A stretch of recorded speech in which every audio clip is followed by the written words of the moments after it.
Halo teman-teman semuanya, dimanapun teman-teman berada, salam jumpa dan jumpa lagi dengan saya, Frater Rian OFM. Pada kesempatan ini, saya bersama saudara saya, dan hari ini juga sangat istimewa karena pada hari ini teman-teman dan saya sendiri bisa bersharing bersama, bisa belajar tentang hal yang sangat penting di dalam pelayanan gereja, yaitu tentang musik liturgi. Nah, di samping saya ada ahlinya, ahli liturgi, ahli musiknya. Langsung saja kita memperkenalkan diri. Langsung. Oke, baik. Perkenalkan, nama saya Marcel Yuda Perkira. Saya berasal dari paroki Minomartani saat ini. Apalagi ya, pelayanan saya mungkin dari kecil sudah aktif dalam pelayanan liturgi, mulai dari anggota paduan suara gereja, dulu juga bergabung dengan Vokalista Divina dan Vokalista Sonora di bawah asuhan Pak Paul Widiawan dan Romo Karl Edmund Prier. Musisi. Ya, kemudian terus aktif, mulai menjadi pemasmur juga sejak SMP, kemudian SMA sudah mulai melatih paduan suara sampai saat ini. Wow, keren sekali. Berarti sudah sejak kecil sudah berminat di dalam musik. Iya. Kemudian apa yang membuat saudara Marcel tertarik dengan musik liturgi? Kenapa enggak musik yang lain? Awalnya mungkin karena awalnya pasti karena senang menyanyi dulu. Suka menyanyi. Awalnya senang menyanyi dulu. Sebetulnya senang semua jenis musik.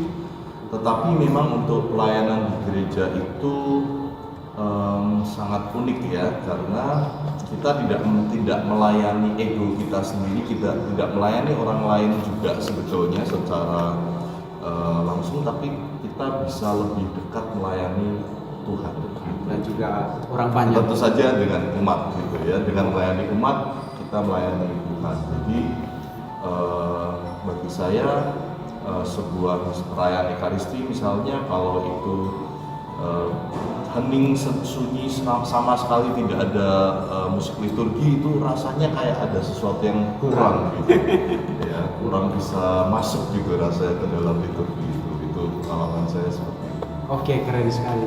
Berarti karena mau melayani Tuhan dan juga karena mau melayani sesama, sehingga hidup itu semakin bermakna dengan bermusik. Saudara, kan di dalam musik liturgi kan kita bisa berjumpa dengan umat, dengan juga imam, pasti sering berdiskusi nih, lagu begini harus dibawakan, oh ini jangan. Mungkin ada kadang ada persoalan terkait dengan pemilihan musik-musik begitu, musik-musik liturgi. Itu kadang terjadi atau banyak terjadi. Biasanya karena kadang orang rancu antara ini yang mana yang musik liturgi dan mana yang sekedar lagu rohani saja gitu.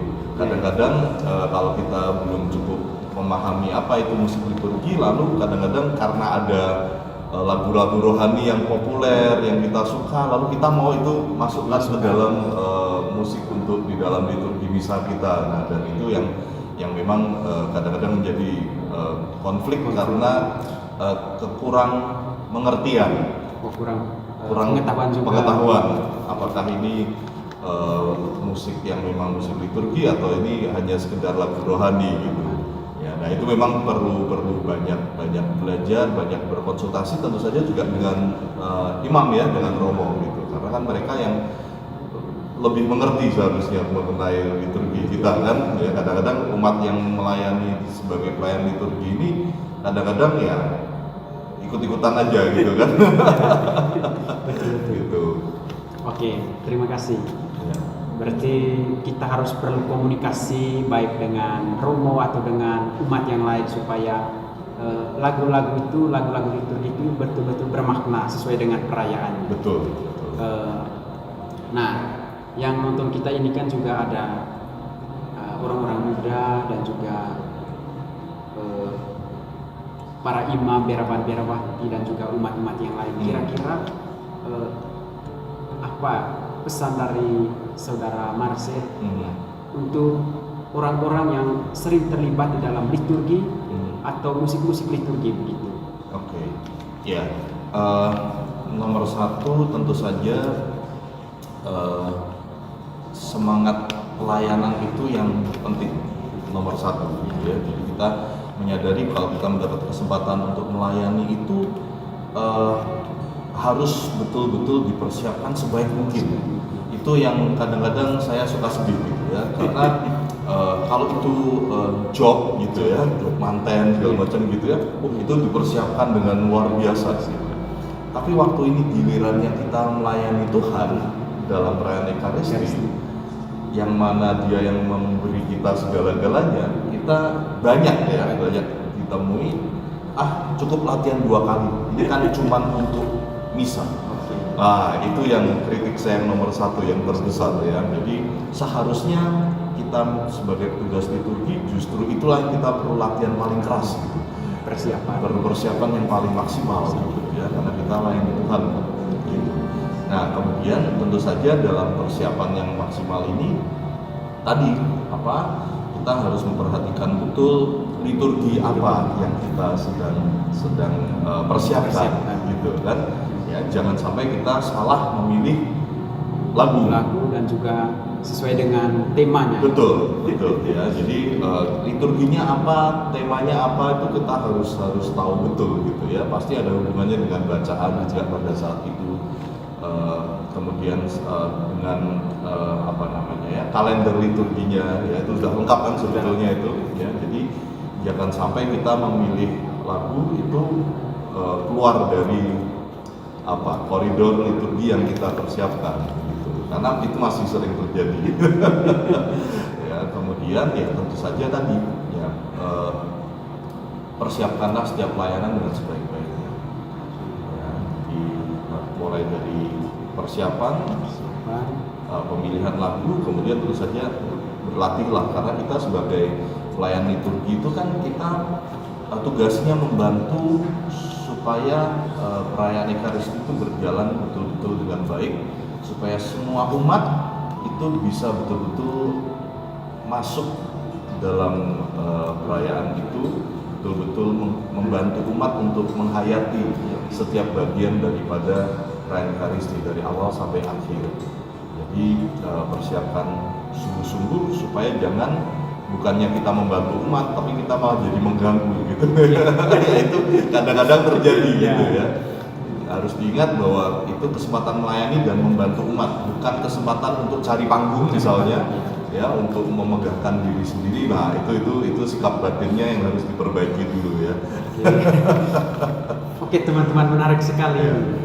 Ada unsur persiapan itu tadi ya, juga perlu komunikasi dan juga ya, supaya hal-hal yang dilakukan itu sungguh-sungguh bermakna, terutama berkaitan dengan pemilihan lagu.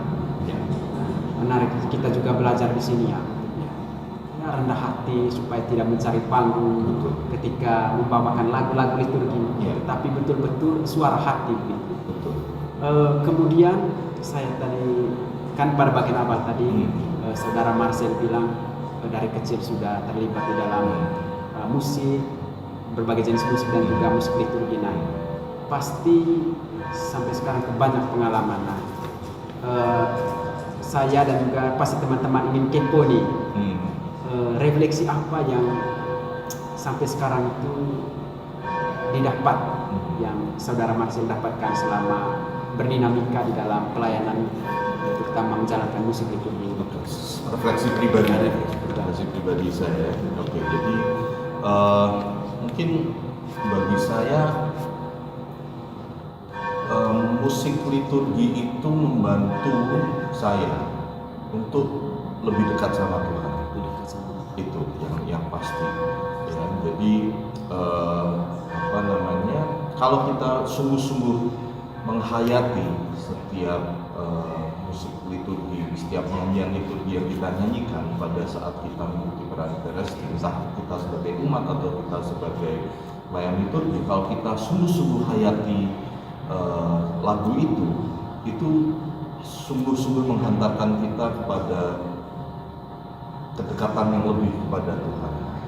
Tentu saja berdoa itu oke, tapi kayak mungkin Santo Agustinus bilang ya, menyanyi itu kan seperti berdoa dua kali. Artinya kita lebih dalam lagi, karena menyanyi atau bermusik itu atau kesenian apapun sebetulnya itu kan adalah bentuk ekspresi kita.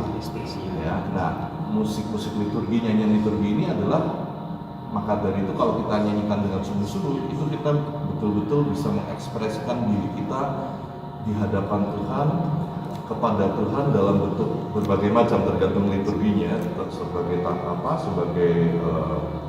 rasa sesal kita, apakah sebagai penyembahan, pujian kita kepada Tuhan, dan seterusnya. Jadi sayang sekali kalau kita tidak memanfaatkan lagu-lagu musik liturgi ini, kita tidak terlibat di dalamnya, ya, baik sebagai umat apalagi sebagai pelayan ya. Oke teman-teman, menarik sekali bahwa Saudara Marcel itu merefleksikan pengalamannya itu, pengalaman bermusik, pengalaman menyanyi, dan juga ketika berkomunikasi dengan para imam dan juga umat yang lain itu, ketika kegiatan itu dilakukan dengan baik, selalu ada makna di dalam hidup, terus semakin dekat dengan Tuhan juga. Itu menarik sekali. Kita harus menarik inspirasi dari Saudara Marcel. Terima kasih banyak Saudara. Sama-sama. Kan sudah panjang ini pengalamannya juga. Pasti ada juga lagu-lagu liturgi yang menurut Saudara Marcel itu menginspirasi, atau ya yang kena di hati. Mungkin ada satu lagu yang bisa dipersembahkan juga untuk diri sendiri, untuk Tuhan juga, atau mungkin untuk teman-teman yang saat ini sedang nonton terkait dengan musik liturgi. Apa ya, ada banyak sebetulnya. Ini maksudnya saya suruh nyanyi gitu. Oh boleh. Kalau ada gitar tadi lebih bagus. Ya, ada satu lagu komuni yang teksnya sebetulnya ini sudah sangat populer ya, bagai rusa yang mendambakan air jiwaku rindu akan Tuhan gitu kan. Oke. Ya, ada itu. Kebetulan ini satu lagu dibuat oleh salah satu teman saya, kakak gitu ya, Mbak Deti dan Mas Krisna, itu salah satu lagu komuni favorit saya gitu ya. Walaupun mungkin nggak 100% hafal ya, tapi pada saat komuni ini lagu dinyanyikan, saya sungguh-sungguh merasakan bahwa kita betul menyambut Tuhan gitu ya. Lagunya seperti ini. Bagai rusa yang mendambakan air, jiwaku rindukan Engkau Tuhan. Kini dalam sakramen Maha Kudus, hadirlah Tuhan dan tinggal dalam hatiku. Ku percaya Tuhan datang dalam rupa anggur dan roti, tinggal padaku, dampingi aku dalam langkah hidup ini. Wow, keren sekali. Sebagian ya, refrennya belum, lagunya panjang. Tadi setelah saya mendengar itu, suaranya merdu, liriknya juga sangat bermakna. Memang benar ya, apa yang dikatakan oleh Santo Agustinus tadi, bernyanyi dengan baik itu berdoa 2 kali. Oke teman-teman, kita sudah mendengarkan sharing dan juga pengalaman dari saudara kita, Saudara Marcel. Terima kasih Saudara Marcel. Sama-sama.